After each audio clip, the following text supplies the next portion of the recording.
Morning, Bill. Good morning, Mark. How are you today? I'm good, and it's a sunny day. Well, I saw this morning it's going to be 17 today, and that's one hell of a difference when I was out walking at 5 a.m. this morning, as I usually do. Not rowing?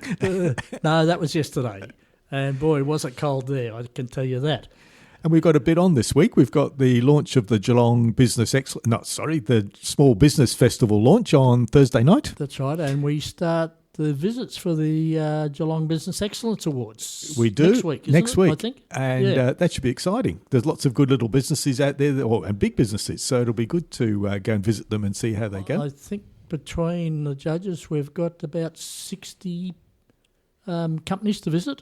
We have. Yeah, so that's interesting because you always meet people you've never met before, and you find out there are all these businesses around Geelong which we classify as the best kept secrets. And talking about best kept secrets and great businesses, who are we interviewing today? Well, it's an interesting guest today, and we've been after this lady for quite a while, and she's sitting here and she's shaking because she said she's nervous. Yeah, but we'll just go back a bit in the last little. Well, we've interviewed a videographer. Is that what we call it? That's right. Yep. We've interviewed a drone pilot, right?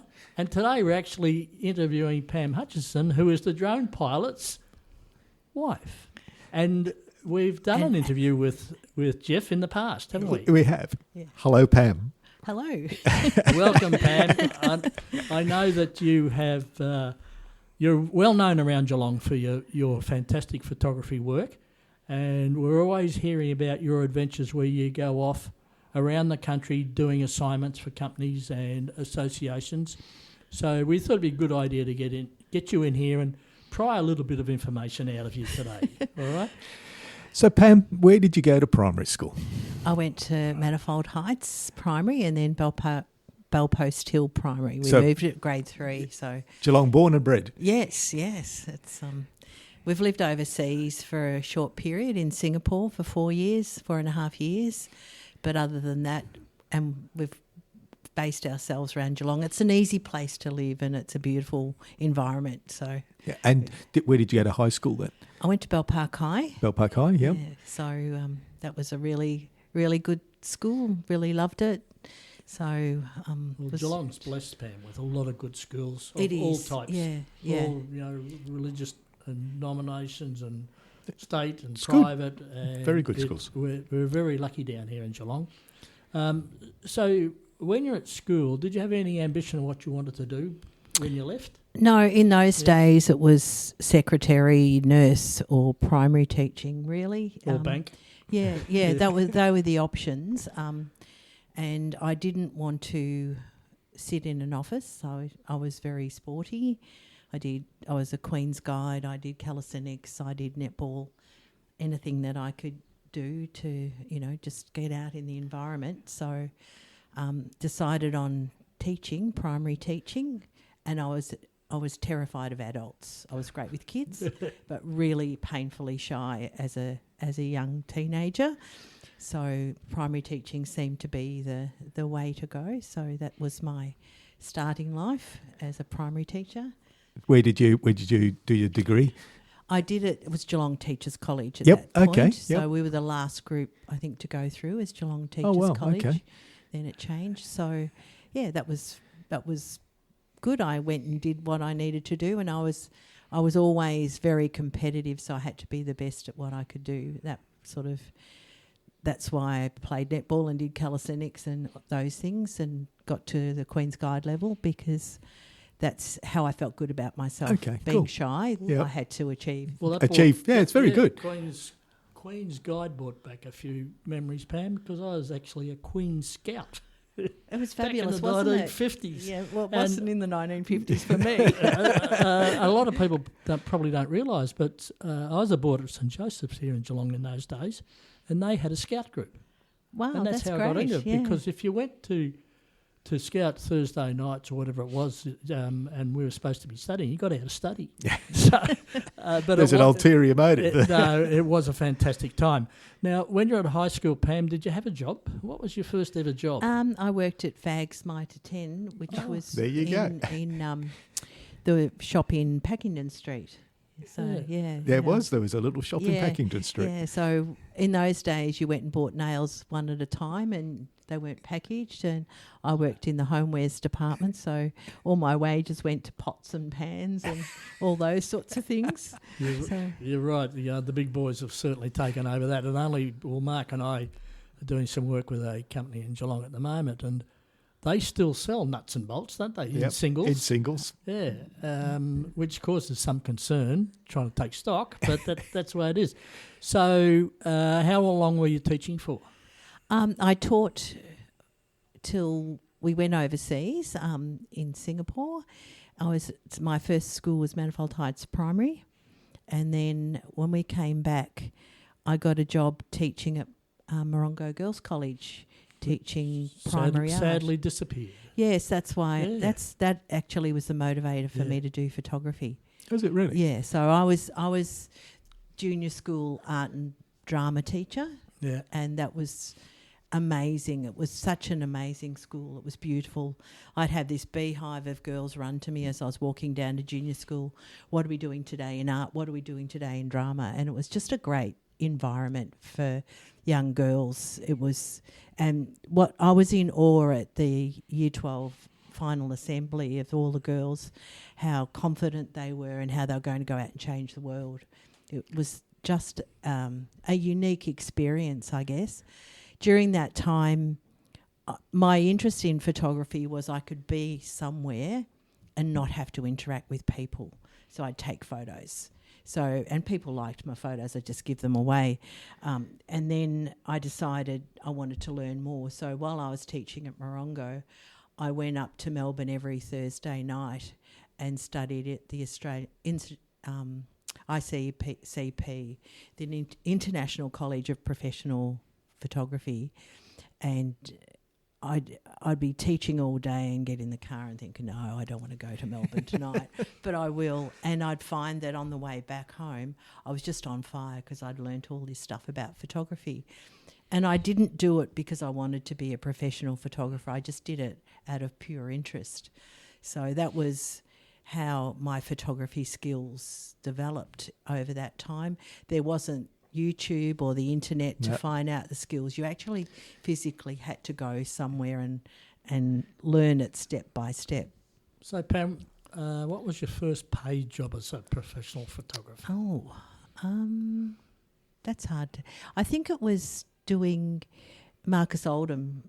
I had a photographer that came into my studio.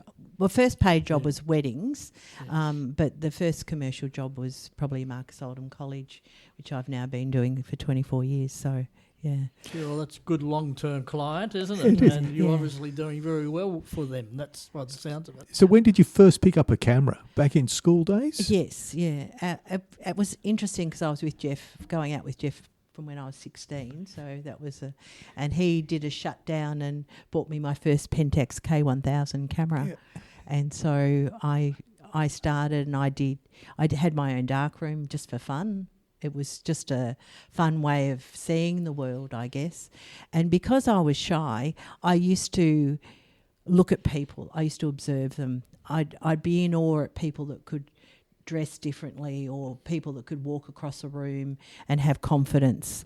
And I watched all people's mannerisms and thought, I'm fascinated by that. I can't do that.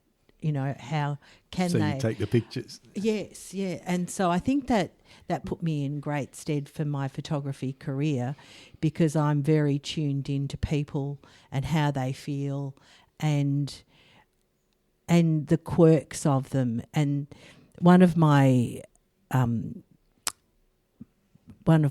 clients that I work for, who runs the conferencing, said, "You are actually unique in how you photograph. Nobody photographs like you." And that's that client I've been working for 17 years. So everywhere they're doing something right then. Yeah, everywhere they go, I've been with them to Vietnam. I've been to Singapore, been to Bali. I've been to New Zealand because their national conferences went overseas, so they took me as well. So which Mark, is good. You and I go to many events in Geelong, of course, and mainly on the networking groups and all this. And you're probably a bit like me. How often do you turn around and all of a sudden there's this lady pointing a camera at you and you didn't even know she was there, and it's Pam. Yeah. Right? But that's part of it, isn't it? It is. Yeah. So going back a little bit, Pam, do you miss the darkroom days? No. I Okay. thought I would. I thought I'd hate digital, but I actually got a skin complaint out of being in All the the dark room chemicals? with the chemicals. And I had to do a big detox over it. It was a rash that appeared on my arms, and I figure I won't get that from doing Photoshop, so and Lightroom. So yeah. So when was your transition? When did you get your first digital camera? When digital cameras came in, I loved film, and I loved black and white film, and digital came in, and I went to a shootout where all the major camera suppliers had their cameras, and we had all these professional photographers shooting at the same subjects with the different cameras, and then they printed up all the photos at the end so you could see which camera suited your style. And so I went for Canon because all the major wedding photographers had Canon, and I'm still with Canon. I've got every single lens probably that you could possibly have, but it was really good to see it. But what I hated was the cameras were okay, but the printing was terrible because it was like the printers, they didn't know how to print the digital photos. So it was like a layer of colour had been peeled off the photo, and also black and whites could have come back grey, or they could come back green, or they could come back purpley. There was no intense black and white. So it was a real struggle for me to actually make the digital change. And people were doing weddings in digital and I was still doing film. So they were at a bigger advantage because they didn't have any outgoing costs except their time, and I had film and processing, but I couldn't throw out the film because it wasn't up to the standard of what I was doing at the time. So It's come a long way now, isn't it? it is, and I love it now. I didn't want to learn another process. I was so busy. I was doing 50 weddings a year between October and May. So that was Friday, Saturday, Saturday, Sunday. So I didn't have the time to sit down and learn digital. And that was the frustration more than anything, that it takes time, and I didn't want to become a person on a computer. I wanted to be out there with people. So Did you go anywhere to learn, or did you self-teach? Yeah. And when we see you at these various events around Geelong Hall, is that say we go to something at the footy club and it's a business event and you're snapping away, how many actual photos would you take with a digital camera in that one session? Yeah, hundreds.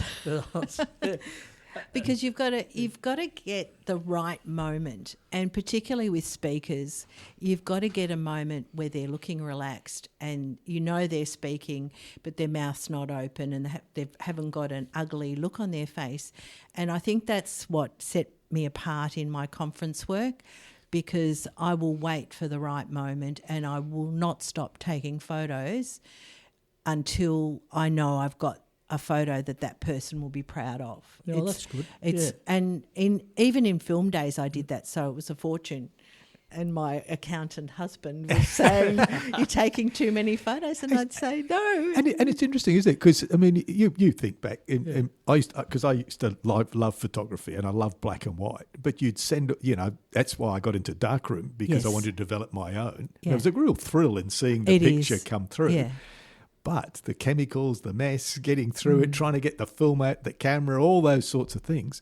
But then you remember you used to send them away, and then they started same day processing. Remember that came in, and you drop your films in. Then you and Kmart's and all those guys had those kiosks, so you could go and edit your films. Yeah. Now, well, that's right. Now, Pam, I also in one stage of my life started doing a photography course, and I don't think I learned anything, to tell you the truth. But I do remember the very first night I went to this, a night school in Melbourne, and it was all about Ansel Adams. Oh, yes. How's that Yeah, for he's my a memory? Amazing. great photographer. Yeah. And that's the extent of my knowledge. And what happens is those people make it look easy. You think I can go out and do that, and you can't because they have a skill in seeing things. And I think that's the beauty of photography. Everyone has a perception and sees things differently. Like I'll be looking at you and I'll be seeing the light that's on your face and the background, but somebody else will be looking at you and they might see your hands. Yep. You know, it's the expression of what you see inside from within, and that is the beauty of the photography. We'll all look at a scene differently. That's interesting because, Mark, we're talking about taking photos and things. As you know, both know now that I've just moved house. And if you go out and open up the garage, well, first of all, you can't get in because it's full of boxes. But I've got 12 big plastic tubs full of photo albums. Yep. Now, I've got to now work out how do I get that in a digital format because none of our children or grandchildren are ever going to open them. No. Right? And that's the transition, isn't it? It is. Yeah. It is. It's a bit sad. And the other thing is everyone, as he holds up his phone, run around with a little digital camera that is leagues ahead of where the first digital cameras it's fabulous, were. yeah. So everyone thinks they're a photographer. Yeah. And they are too. Like they're capturing what they like. Yep. But it's so simple now. Like you can go on a holiday and take photos with your phone and you don't need to lug along. You know, I make a joke. One day I will travel light because when I do the conferences I take about 30 kilos of camera equipment. Yep. But it's the lenses and all that, isn't it? And the lights and the tripods.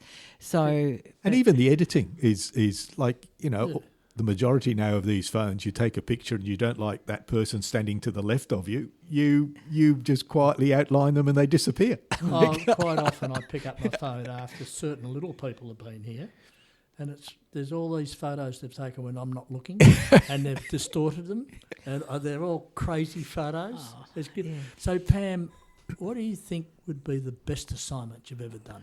Oh, that's a hard one. Photographer? I think my most fascinating one was before I became a photographer, and we were overseas with Jeff's work at an international conference. It was all the CEOs and the CFOs worldwide of world services, and our first one was in Germany, and we'd been there, and the women were taken on day trips, while the guys did their work seminars. That's it. And at the end of it, we were in this big restaurant in Germany, and there would have been at least 200 people there. Wow. And I said to Jeff, gee, it would be really good if they did a big portrait of everyone here because it was significant. And anyway, Jeff went up to the world head of the organisation and said, Pam thinks that you should take a group photo here. And he said, well, Pam can do it. And I went, oh, dear. Fortunately, the restaurant was a big restaurant and it had a function room, and there were probably 5 major steps to these doors to the next restaurant, because I didn't realise how many people, 200 people, were, how to get them organised. And here I was, timid and shy, and I was organising 200 of the top people from their company from all over the world into this photo. And that was your comfort zone though, wasn't it? Yeah, I love it. Because you had the camera and you were trying to get it. I love it, yeah. And so I had my Pentax K1000 and I think a Sunpack flash. No idea what I was doing. And so I just organised it. We put chairs up the front and everybody fitted in the photo. And so I took a photo, but they wanted me in it. So I had it set up and the waiter took the photo. And luckily the doors were big wooden doors. It was very, very antique sort of restaurant. And it worked with my flash on my camera. Everybody was in focus and it was fabulous. So everybody worldwide got a copy of that. So 2 years later, we were in Aix-en-Provence in France. same group of people, and they said, Pam, that was the best photo ever because some of the major people are now missing. They've passed away, and it's our most valued photo. We want to do it again. Oh, wow. Good. And did you? Yes. I went, there's no steps in this restaurant. But we went outside, and there in their courtyard there was an area where I could do it, and there was enough lighting in the area, and we took a second one. And so, Pam, a couple of your clients you have worked for, I know, takes you basically all over Australia. You've got a lot of work you do up north. yes. The Northern Territory, Queensland, also. But I also know that there's a caravan involved in your family. So, and you do the odd trips. What are your observations about the Australian outback that we know you film or that you shoot? So you just give us an impression of what you believe you see through those lenses when you're out there. I early in our life, I said to Jeff, I want to travel Europe while we can, and we'll leave caravanning, because Jeff was keen then, caravanning till we can't walk around Europe. But what I didn't realise was how magnificent our country is, and how every turn you go, every region has something unique to offer. And our way of actually relaxing is we take our dogs with us, and we photograph during the day and we edit during the night. And it's just, you can't help it. It is just a magnificent country. We had an amazing project for James Cook Uni where they wanted to encourage the interns to actually move into the regional areas and live and work there. So we went all over far north Queensland and went to places like Roma and Mount Isa, and we photographed the interns in their work relationships and also the environment. And that was a 6-month project, which was great because we didn't have a caravan, but we had a team. And meeting all those amazing people and what they do was, we have a very unique, special country that's world class, and getting out there and seeing it made me realise that you don't need to get on a plane to go overseas. You can have that experience here. Yeah. So what's your favourite photograph from travelling around Australia? Probably the story is my favourite. When we did a half lap a couple of years ago, and I wanted to photograph eagles and I wanted to photograph emus with the chicks. And it was, we were in the Flinders Ranges on our way back, and all of a sudden there was this emu and the males look after it, and so it was daddy daycare. And I got out of the car, and the emu was the other side of the road, and it looked up and it saw me and it started stalking me. And it came towards me across the road, and I backed back and I thought, I can't outrun it and I can't not eyeball it. I can't take many photos because I have to let it know that I'm not frightened. And all I could see was its big talons as it strode towards me. It did not like me at all. Its feathers were out on its neck, and Jeff was in the car laughing, and I'm thinking, why isn't he driving the car to scare it away? But it came halfway across the road, and I'd backed back into this tree, and then all of a sudden it saw that I wasn't a threat, so off it went. So I got a couple of photos, and then we're driving further down the road, and here's one with 7 chicks. And Jeff's saying, get out of the car. I'm saying, no, I'm not getting out of the car. But I did, and I've got this beautiful photo of the emu with its 7 chicks walking along the path, and the trees are like the feathers on the emu. And it's the stories behind photos that make photos unique. It's not actually the image for me. It's how my photos tell the story of what I've seen. And a unique photo to me is one that you remember after you've seen it. Yep. 2 weeks later or 3 weeks later, that you can't get that image out of your mind. And this one is, it was the experience of being stalked by the emu first and being absolutely terrified that I only had my camera to protect me if those big talons, because it could kick up at me. And so the other one is this beauty of this father that's babysitting 7 chicks. And every So time you look at that picture, you remember the story. Yeah. So when I was in Papua New Guinea, I did a lot of charity work over there. I was on this remote island, and there was a toilet that was a ramp out and a little hut over the water. And the story is that they actually, and I photographed it, and the story was that they had a white priest at the time. He wasn't a local, and the kids specifically were interested in what would fall through the toilet. And so he hid a brick under his cloak, and he walked out to the toilet and dropped the brick through the through the hole, and the kids thought that that's what he was dropping through. Yeah, so I love it. So the stories behind the photo to me is the uniqueness of the photo. Now, Pam, between you and Jeff, you are a family business. Yes, aren't you? And isn't it interesting how he's transitioned out of corporate life, and now he's got the drone business, which probably the two of you perfectly complement each other. Yes. Because I'm sure there's assignments you do where that works in really well. Most of our assignments is both. So, yeah, it was interesting because Jeff always wanted to fly, and he spoke about getting a drone, and I decided to buy one as a surprise as a Christmas present, because Jeff's very hard to buy for, because he usually buys it before you get to the event.